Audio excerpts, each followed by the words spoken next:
Top stories in this edition of the Winn Weekender. The opposition alliance Team Unity took their no-confidence motion protest to Caricom's doorstep in St Vincent and the Grenadines, with a little action in St Kitts as well.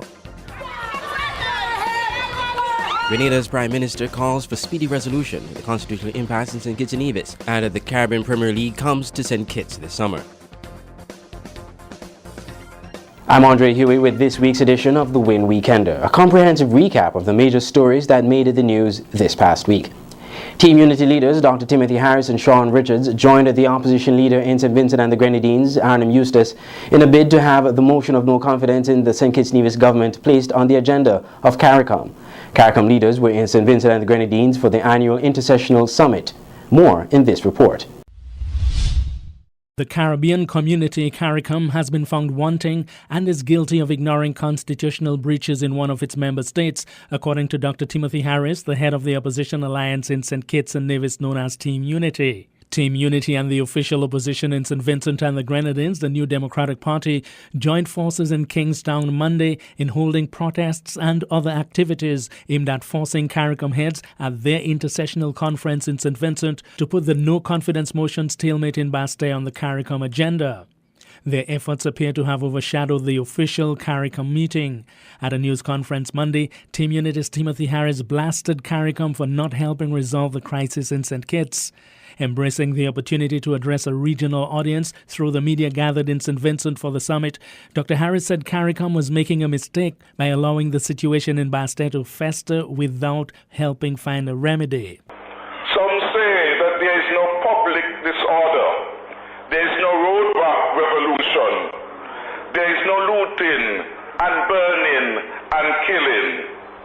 So the people of Venezuela and the Ukraine come in for special attention from Caricom for what some may describe as unlawful behavior, while the peace-loving people of St. Kitts and Nevis are ignored, forgotten, and unrewarded for good public behavior. It appears that Caricom leaders will not speak on the issues of political morality, the continuous and deliberate breaches of our Constitution, the undermining of democratic systems and institutions, and the threat to freedom and democracy as we know it, until the people of St. Kitts and Nevis do like the people of Venezuela and the Ukraine and start killing each other. Well, we in Team Unity do not agree with that notion. And we think it is a false proposition because we see the civil unrest in the eyes of the people.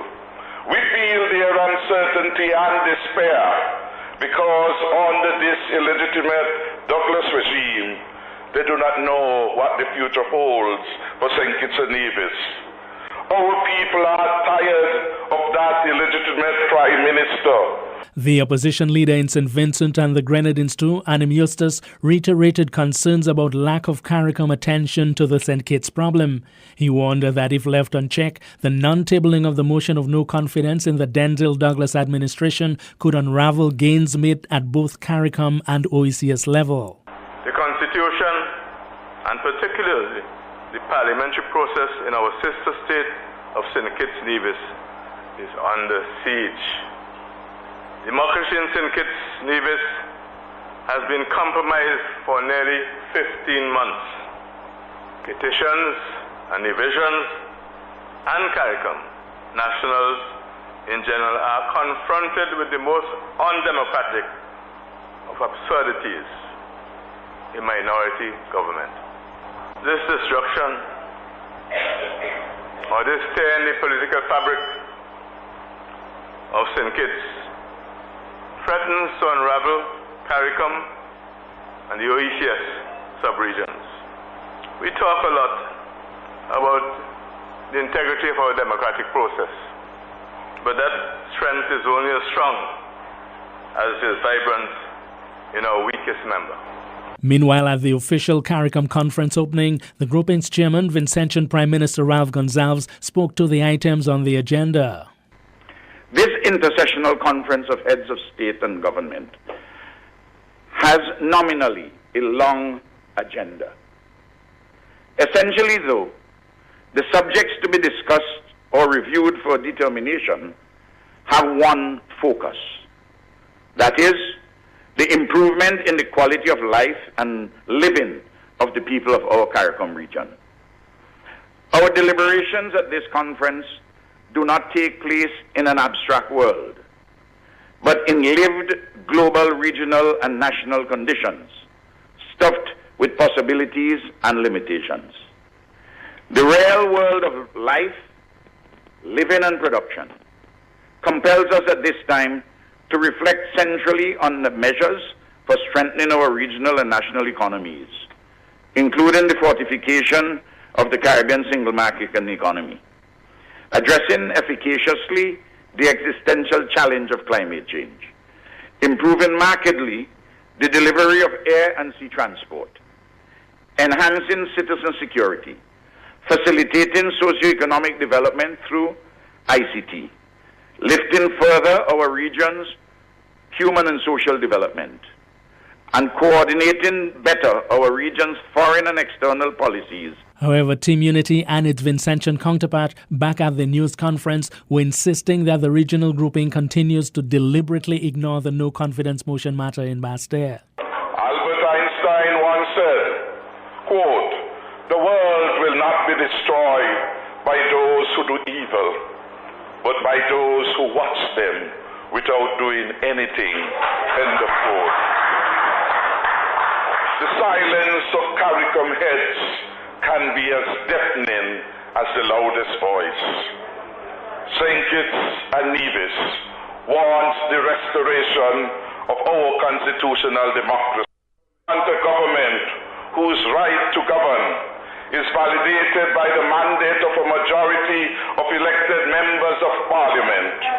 We want compliance with the ruling of the High Court judge delivered on or about February 12, 2014 in the motion of no confidence case.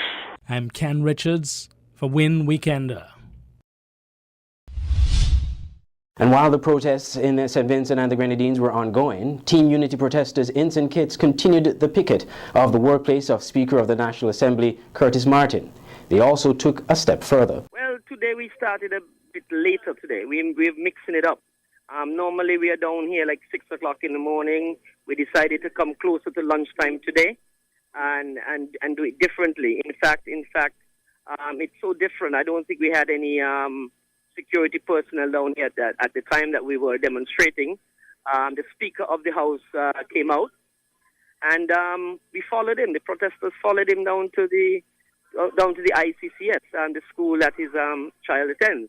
Following the Speaker to the ICCS, the school of his daughter did not sit well with at least one person. This traffic warden verbally engaged two placard-bearing protesters.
In the meantime, Prime Minister Dr. Denzil Douglas has been responding to some of what has been said in Kingstown on Monday by Opposition Alliance Team Unity and the opposition New Democratic Party of the St Vincent and the Grenadines.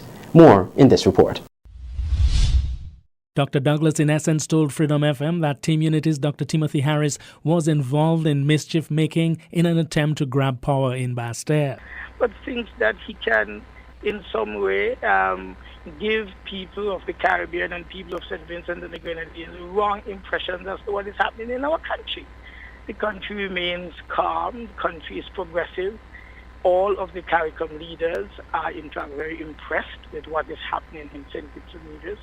In fact, recently you've heard that the Jamaican government is now considering doing what St. Kitts and Nevis has done, that is introducing an incentive program for investors, thus allowing them maybe to access citizenship of Jamaica. This is what we are doing. We are leading the country, leading the region, leading the world with our economic development strategy. And that is what I believe Timothy Harris is upset about, because despite all of the attempts in St. Kitts and Nevis to create instability, to destabilize the country, to rock and push back investors' confidence in the economy, things continue to be positive and rolling forward. Prime Minister Douglas didn't address directly the contention that he insists on clinging to power despite no longer having the support of the majority of elected MPs in Parliament. He instead brushed aside what he described as opposition attempts to create problems in St Kitts and Nevis. The people of St Vincent have been told in several interviews that I've had this morning that the country continues to remain very positive and progressive despite the attempts of the opposition to create problems in St. Kitts and Nevis. I'm Ken Richards for Winn Weekender. Still to come on the Winn Weekender, Grenada's Prime Minister calls for speedy resolution of the constitutional impasse in St Kitts and Nevis, and the Caribbean Premier League comes to St Kitts and Nevis.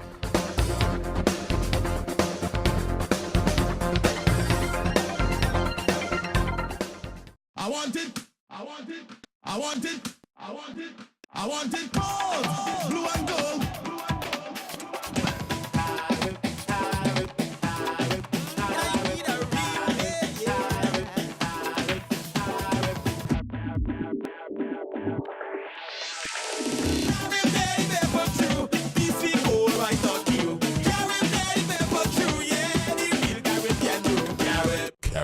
Real Caribbean bear.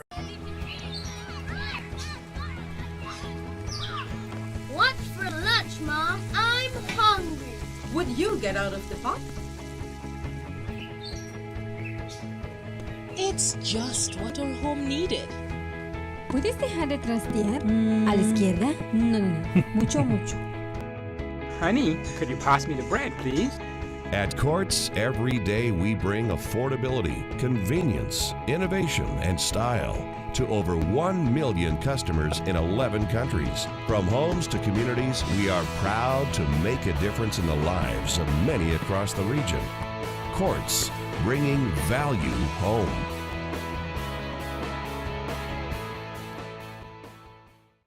When it comes to building materials, hardware items, and home improvement supplies, if you want it, Portsmouth Building Center has got it, right, Mr. World? We got the hardware.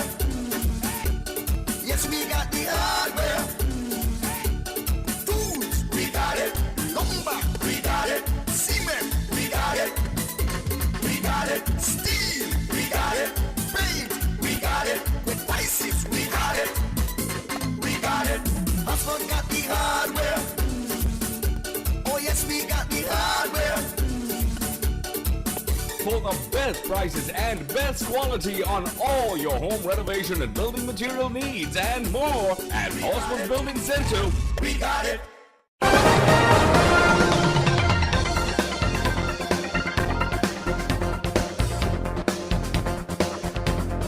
Welcome back. Caricom is defending what has been described as its silence on the ongoing political situation in St Kitts and Nevis.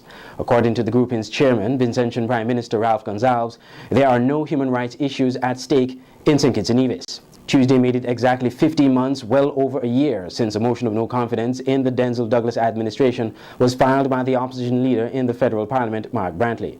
In a court ruling last month on February 12, Justice Darshan Ramdani said there are no impediments preventing the motion being brought to the House. The parliamentary opposition, both in Bastia and St Vincent and the Grenadines, tried to get the matter on the Caricom agenda at the grouping's intersessional conference on Monday. It wasn't put on the agenda, and Dr. Gonzalez said following the conference that Caricom can only intervene if there is a breakdown in law and order in a member state. The Caricom chairman said of this petition situation that internal democratic institutions were working out their problem. The Vincential leader also described what was occurring in the Federation as intense political competition between two competing political parties, or two competing political forces, one in opposition and the other in government. Opposition Alliance Team Unity insists, however, that the Douglas administration no longer has the support of the majority of the elected MPs in the Parliament, and should either facilitate the tabling of the motion of no confidence or call a general election. Despite Caricom's unwillingness to comment on the impasse in St Kitts and Nevis, at least one Caribbean Prime Minister is calling for a speedy resolution on the issue. Grenada's Prime Minister, Dr. Keith Mitchell. Ken Richards has more. Dr. Mitchell recalls being in opposition prior to the last election and not being able to access Parliament for several months because of the actions of the then Tillman Thomas administration. Prime Minister Mitchell says protecting democracy in the region is an important undertaking. What I understand is that the problems of internal nature of the political climate in the country has to be solved by the people of the country. My own take on what's happening there, as I've said to my friends, is well known on the position that I took with respect to the former government in Grenada, headed by Prime Minister Tillman Thomas, when they closed the parliament of the country for 6 months. We were very much against that and articulated it very strongly. So I'm against the whole concept of the closure of Parliament as a fundamental principle, and I would express that to all my friends. So that's been Grenada's position.